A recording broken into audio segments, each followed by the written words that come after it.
لبيك اللهم لبيك لبيك لا شريك لك لبيك إن الحمد والنعمة لك والملك لا. الحمد لله رب العالمين والصلاة والسلام على أشرف الأنبياء والمرسلين سيدنا محمد صلى الله عليه وسلم. أما بعد، السلام عليكم ورحمة الله وبركاته. Mimi kwa jina naitwa Sultan Khamis Mbaruk Al-Mazrui, ni mwenyekiti wa taasisi ya Istiqama, taasisi ya Istiqama Zanzibar Istiqama Charitable Organization, na ni mwenyekiti wa kamati ya hija ya taasisi hiyo. Sisi tunasafiri leo kwenda Makka kwa kuteremkia uwanja wa ndege wa Jeddah inshallah, tukiwa tumefuatana jumla ya mahujaji 104 na wakiwemo wanawake 40 na waliobakia wanaume. Sisi inshallah tukiteremka Jeddah na tunaondoka na ndege hii ya Saudi Arabia, ndege ambayo kwamba imeandaliwa na vikundi vingi kwa ushirikiano mkubwa na serikali ya Mapinduzi ya Zanzibar pamoja na kamisheni ya wakfu na mali ya amana.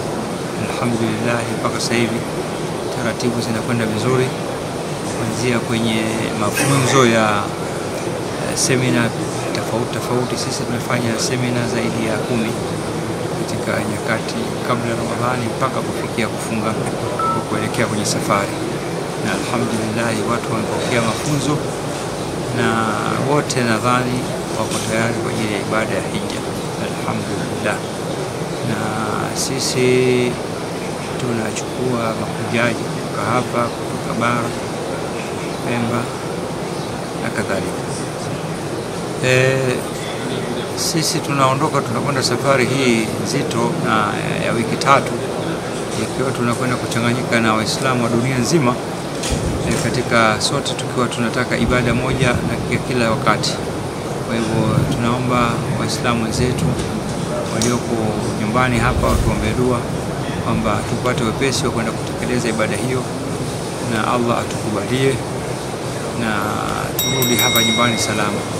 Na sisi pia tunaondoka na dua kuiombea nchi yetu ivuke salama katika kipindi hiki cha uchaguzi, amani itawale, na natoa wito kwa Waislamu wenzangu, hasa wafanya biashara ambao kwamba tayari Allah ameneemesha katika kipato na afya, basi wafanye haraka kuamua kuliendea jambo hili, kwa sababu ni jambo ambalo kwamba wasipolitekeleza mauti kuwakuta, basi Allah atakwenda kuuliza na lazima wajibu.